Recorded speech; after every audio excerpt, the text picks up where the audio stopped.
Welcome to Choice Classic Radio, where we bring to you the greatest old-time radio shows. Like us on Facebook, subscribe to us on YouTube, and thank you for donating at choiceclassicradio.com. The Signal Oil Program, The Whistler.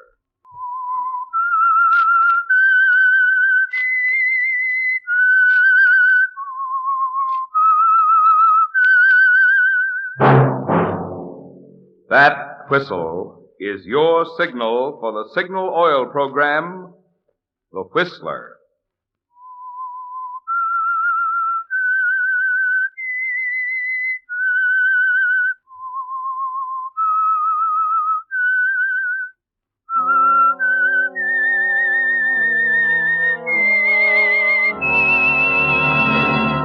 I am the Whistler, and I know many things, for I walk by night.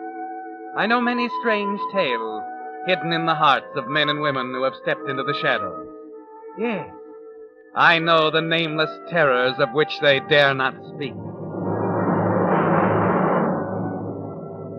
Yes, friends, it's time for the Signal Oil Program, The Whistler, rated tops in popularity for a longer period of time than any other West Coast program in radio history. And Signal gasoline is tops, too, tops in quality. It takes extra quality, you know, to give you extra mileage. And Signal is the famous Go Farther gasoline. So look for the Signal Circle sign in yellow and black that identifies friendly dealer-owned Signal stations from Canada to Mexico. And now the Whistler's strange story. The First Year.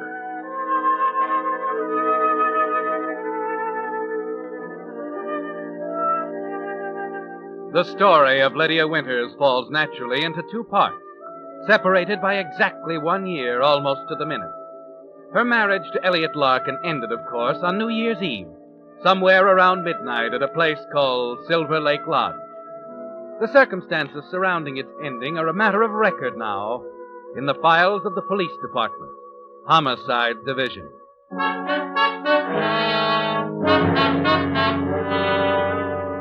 The beginning is another story, a personal one.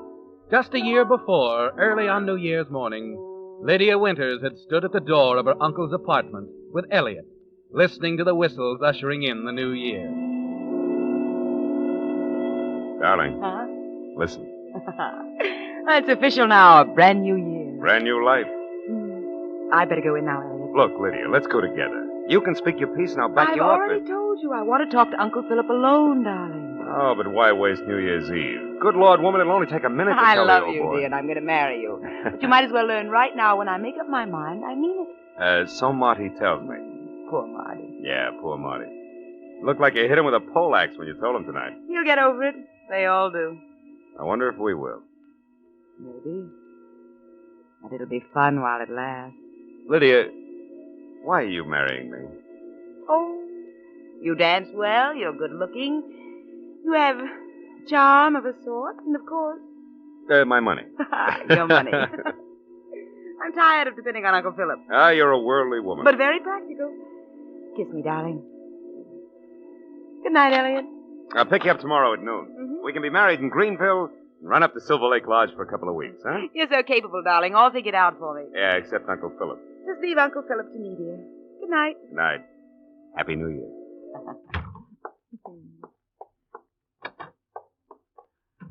Well, Uncle Philip. Oh, it's you. You old darling, waiting up for me? There's a very good reason, Lydia. I want to talk to you. Seriously, for once. Oh, and I know just what it's about. You don't approve of Elliot, do you, dear? You think he's a fortune hunter, irresponsible, unworthy of me. And I'm so hard and thoughtless and gullible.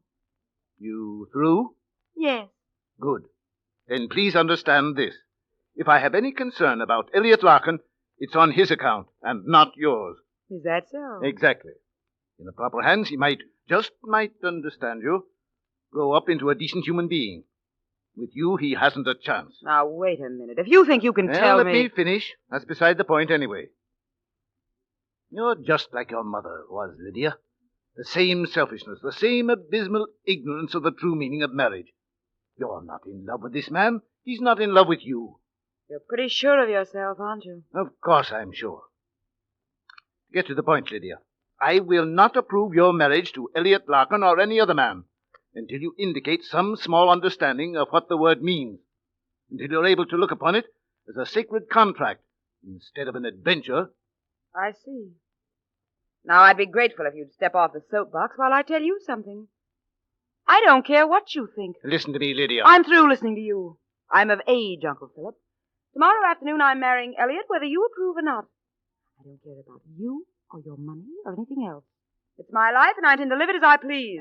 I'm leaving at noon tomorrow, Uncle Philip, and there's nothing you can do about it. Nothing I can do about it, eh? Yeah.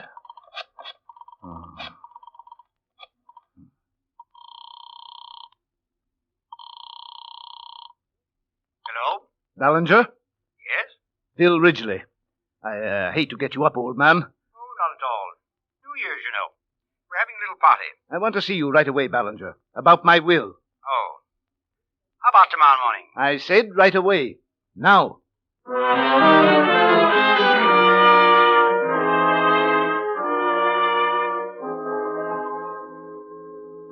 Good Lord, Phil. You can't do a thing like this now. Why not? Why, it's vicious. If there was any chance for success of Lydia's marriage, it's destroyed by this thing. You can't play with people's lives as if they were puppets. It's my money, Ballinger. I can do with it what I please. Now get this again. The new will is to provide that if Lydia and Elliot Larkin live together as man and wife under the same roof for a period of 10 years, they are to receive the principal legacy of $500,000 jointly, or half to each other as they may choose. That failing, it goes to the Children's Relief Fund. Got that? That's clear enough. Now, if at any time during those 10 years either one of them die by any means, the entire sum is payable to the survivor immediately. Now, look here, Philip. I realize I'm in no position to question your moral code, but this thing is fiendish. Why, it'll set them at each other's throats. Perhaps it will, Ballinger. Perhaps it will. It's a sort of a test, you know. If I'm right, if the marriage means nothing to either of them, it will destroy them. On the other hand, if I'm wrong, it will be a real reward. Yes, but don't you see? It's not a will, Philip. It's a weapon. Maybe. I know I won't live to see it work out. But you'll see it, Ballinger. You're to acquaint them with the provisions the moment I die. There's a comfortable retainer in there for you to see it's followed to the letter. You know, I envy you, Ballinger. It should prove very interesting.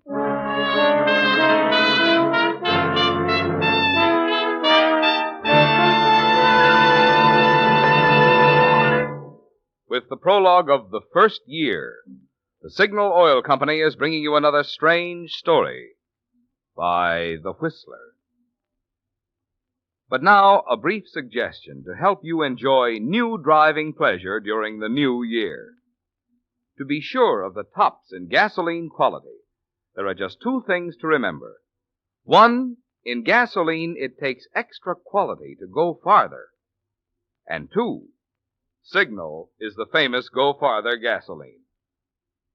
And now, back to The Whistler.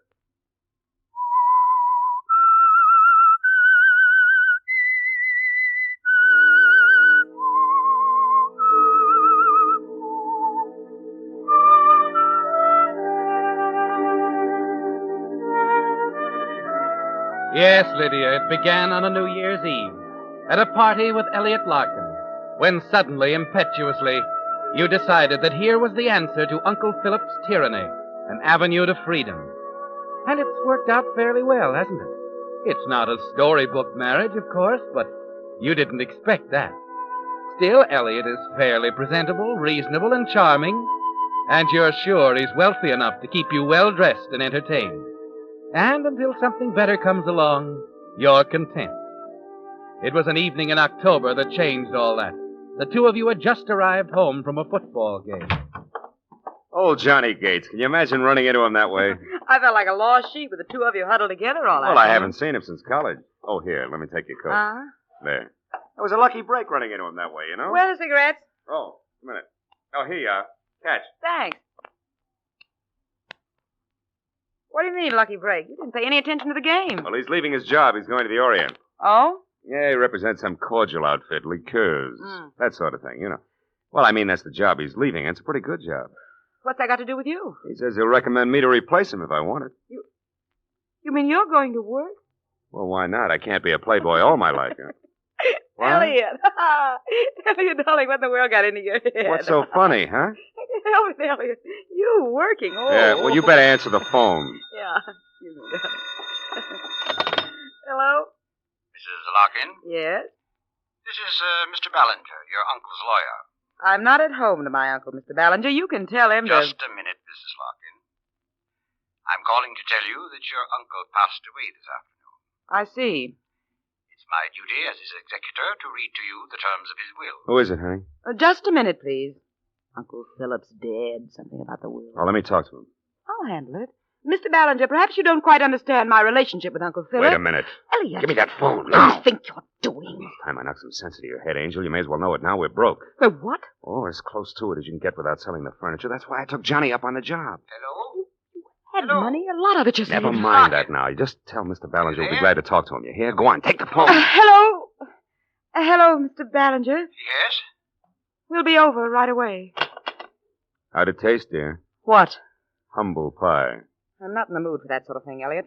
Why didn't you tell me you were broke? You didn't ask. You just went along with what everyone believed about the Larkin You think that was fortune. fair to me?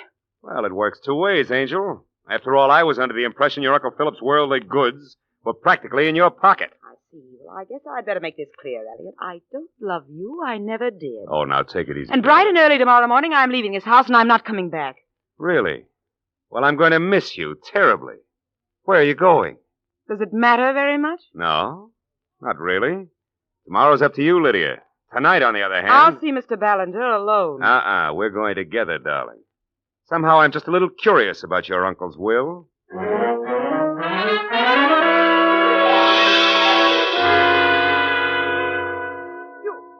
You mean this thing forces us to love each other? More or less. That is, if you want the money. You will live together under the same roof for 10 years. Yes, I heard it the first time, Ballinger. Now, are you sure it'll hold up under probate? It's quite legal, if that's what you mean. Naturally. You didn't know Uncle Philip very well, Elliot. Most efficient man in the world. Well, that's it. If there are any questions, Lydia? No, it's all very clear. Oh, come on, Elliot. Well, then, good night. Good night, Larkin. Night. Amusement, Elliot, or the beginning of hysteria? A little of each, I suppose. You know, you must admit the old boy had a sense of humor. Must I? 10 years, 9 to go. Well, I guess there was a time when I'd be willing to do anything for $500,000. Right now, I don't know. It won't make any real difference, Elliot. I want that money. You live your life, I'll live mine. No questions, no answers. Except to the watchdog. Ballinger? Yes, we can handle him. I suppose it's worth a try. All right, dear. What's the first move? Your friend, Johnny Gates. Johnny? You'll need that job now. You have a wife and home to support. Remember?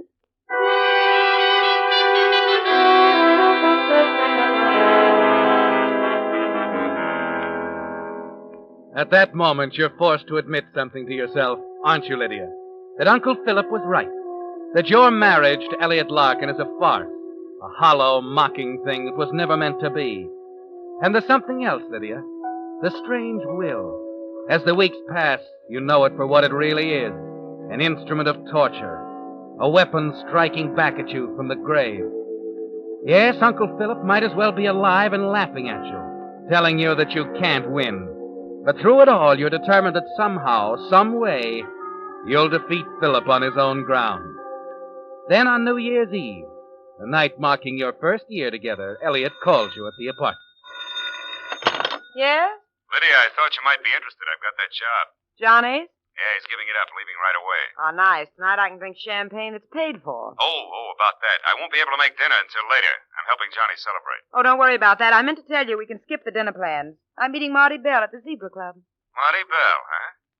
Well, true love never dies. Good old Marty.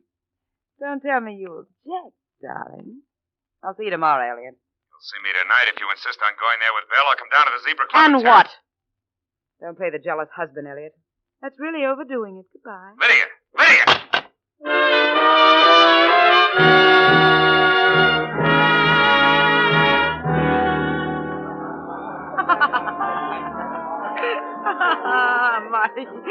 Marty, you're very amusing. But I mean it, Lydia. I love you. Does anyone really mean that? I want you to go away with me, Lydia. Leave Elliot. Please, Marty. Trying to break up the perfectly matched, adoring Larkin. It isn't breaking anything up, and you know it. You're not fooling me, Lydia. Stop it, Marty. You don't care a hang for Elliot. I said stop it. Hello. There's someone coming over to our table, an old friend. Really? I don't see anyone Mr. Ballinger. What an unexpected surprise. Yes, I dare say. I'd like you to meet Marty Bell, an old friend of Elliot's. Oh. Marty, Mr. Ballinger. How do you do, Mr. Marty's Ballinger? keeping me company while I wait for Elliot, but he has an appointment. Maybe you'd sit in for a while, Mr. Ballinger. Glad to. But Then Marty won't have to waste any more time. I'm not wasting time, It's Lydia. all right. You've been a dear, Marty. I'll tell Elliot now. Run along. Nice to meet you, Bill. Yeah, same here. Well, goodbye, Lydia. Bye, Marty, and thanks so much. He's such a dear. Lydia, I've been intending to bring this up for some time. I've been disturbed about things that I've been hearing. Things? What things?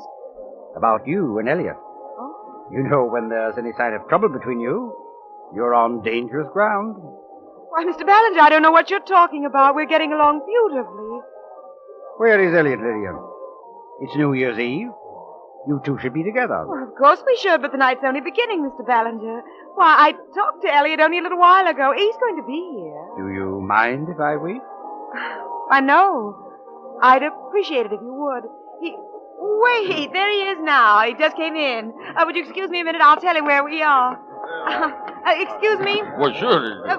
Would you let me through, please? Oh, sure. I'm sorry, lady. Pardon me, It's please. okay. Elliot! Oh, there you are. Where's Marty? I want to talk to He's him. not here, Elliot. Come over to the table with me. He ran out, huh? I sent him away. Ballinger's here. Ballinger? Smile, darling. He's looking right at us. What? Oh. Would you let us through, please? Yeah, excuse us. Won't Thank you. We're sorry. Right here, darling. Right here.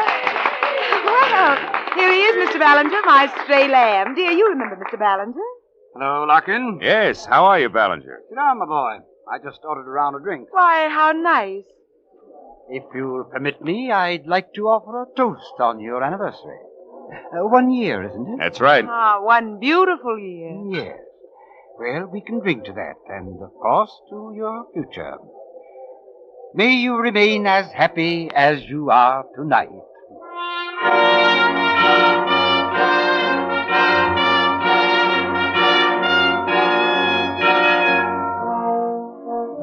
Right now, Lydia, as you lift your glass and touch it to the others, listen to Ballinger's hollow toast.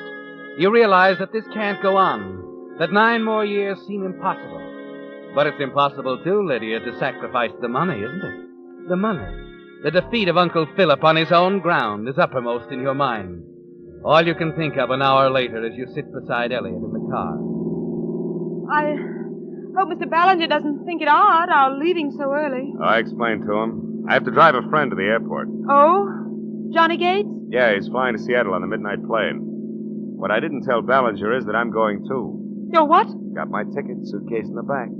Elliot, you can't do this. Why not? Because of what it might mean. Ballinger's suspicious now. What'll he think when he hears you've gone flying off somewhere on our anniversary? Does that matter? Of course it matters. He's got the power to cancel everything. You can't do it, Elliot. Wait a few days at least. I'm sorry. It's my first assignment on the new job.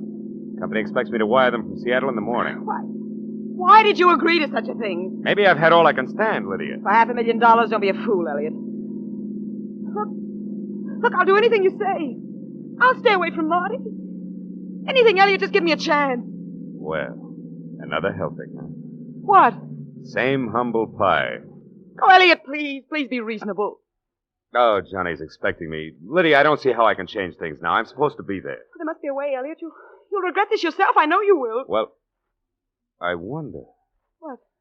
What are you thinking? Maybe Johnny can help us. Come on up with me. We'll talk to him.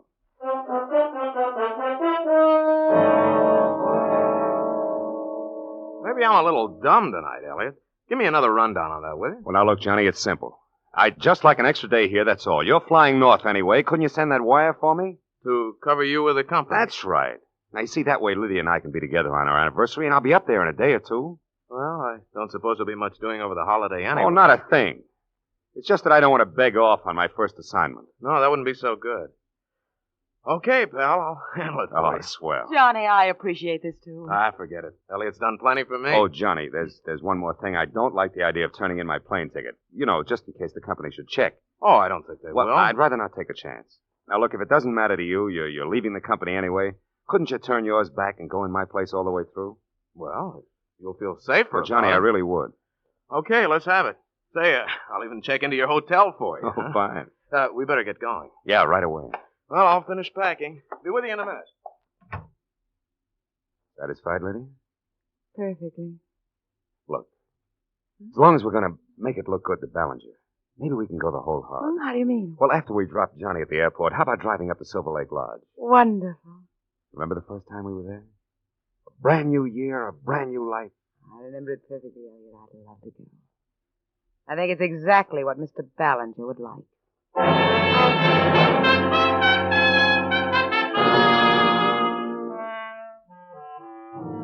Well, Lydia, for the moment you've won. But the worry of the future is on your mind, driving down to the airport and watching Johnny Gates off on Flight 27. And all the way up to Silver Lake Lodge, you wonder about those 9 long years ahead. It isn't going to be easy, Lydia, but somehow you're determined to make Elliot continue to see it your way. A few miles below the lodge, you ask him to stop at a roadside store. Sounds like they're having quite a time down in New Orleans. Yeah? I just want to get some cigarettes, Elliot. I'll be right back. Take your time.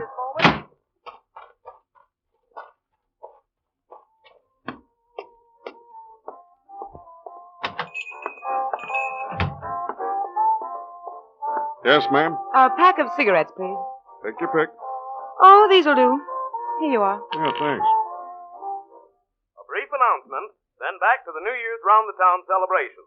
Flight 27 of Peerless Airlines, northbound for Seattle, crashed and burned in an unexplained accident 1 hour ago. All on board were killed. That news comes suddenly, doesn't it, Lydia? The answer to everything. To Elliot, the money, everything. Yes, Lydia, Elliot was on that plane, even if it was in name only. At this very moment, as he waits for you in the car outside, he's officially dead, certainly unidentifiable.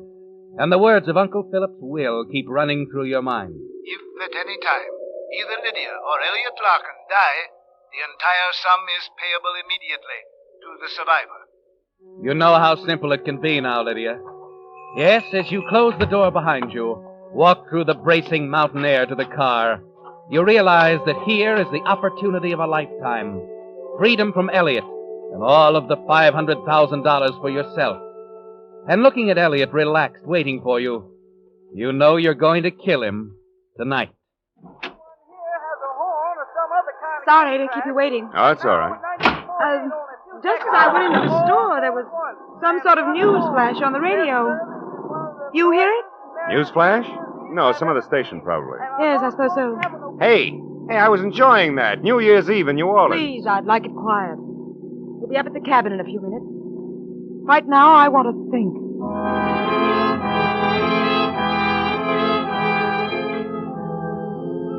Of course you want to think, Lydia, of the loaded target pistol in the gun case at the cabin, of how lonely it is there, of how easy it'll be to dispose of Elliot's body in that wilderness.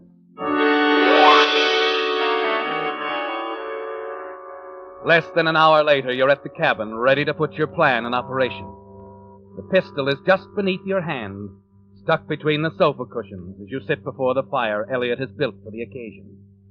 You steady your nerves and... Elliot, Just a minute, dear. I'm fixing the drink. hurry it up, will you? You're tense now, bracing yourself. You'll wait until he's moved around and is standing right in front of you, holding the drinks on the tray. That way it can't go wrong.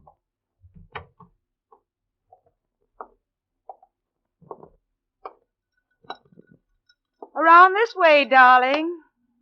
Right near the fire.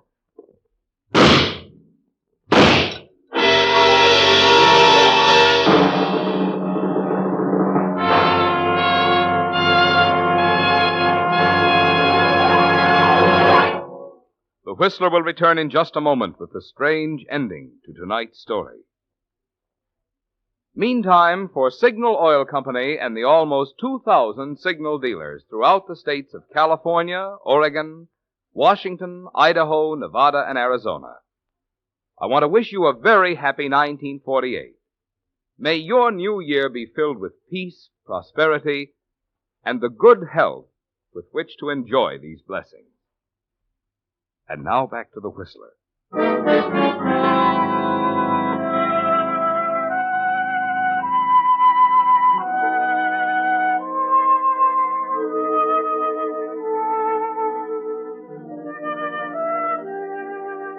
Yes, the marriage of Lydia Winters Larkin ended in murder on a New Year's Eve at a place called Silver Lake Lodge, where she and her husband Elliot had spent their honeymoon just a year before. There's a complete record now in the files of the Homicide Division, a record of a detective's curiosity over the crash of a northbound airplane and the supposed death of a passenger named Elliot Larkin, of an investigation that led to a quick arrest and a complete confession. At police headquarters, Mr. Ballinger, the attorney, was remarkably philosophical as the lieutenant read the whole amazing story from a hurriedly prepared transcript of the confession. I can't say that I'm surprised, Lieutenant. I was afraid from the beginning that Philip's will would lead to something like that. Yes, the will, of course, gives us a solid motive. Although we already figured we'd find something like that. Oh, there's one more paragraph to the confession. You want to hear it? Yes, read on, please. Well, it goes on to say, once I knew that Johnny Gates was on that northbound plane traveling as Elliot Larkin, the way seemed perfectly clear. As soon as we got to the cabin, I got hold of a gun and waited for my opportunity.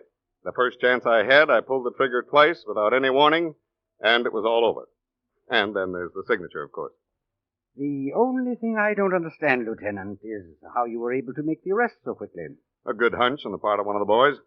You see, when he found out that Larkin was due up in Seattle on that new job, he flew up there as a matter of routine. Well, after that, of course, the arrest was over. Oh, they're bringing in the prisoner now. Do you want to... Yes, I'll stay. All right, Sergeant. In here. I don't know how you ever expected to get by with this, Larkin. Does that matter now? Johnny Gates traveling in my name, I thought I had a perfect alibi. So I killed him. And until our man walked in on you in Seattle, you still didn't know that your alibi had blown up in that plane. Yeah. Funny thing, too. That night in the car, Lydia asked me if I'd heard a news flash. It must have been about that plane. I wonder why she didn't tell me.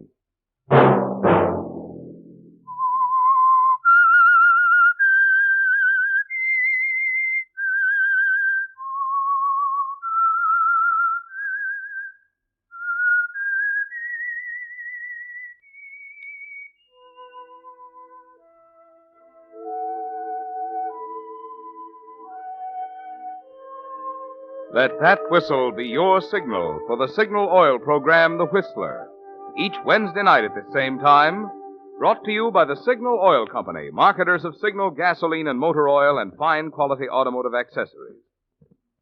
Because this is New Year's Eve, the safety message with which we have closed every Whistler program during the past year has even more significance tonight. To get the most driving pleasure, drive at sensible speeds, be courteous, and obey traffic regulations. It may save a life, possibly your own.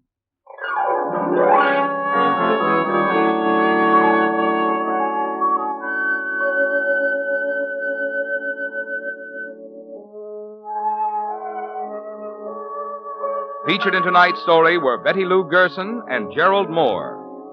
The Whistler was produced by George W. Allen with story by Joel Malone and Harold Swanton and music by Wilbur Hatch, and was transmitted to our troops overseas by the Armed Forces Radio Service.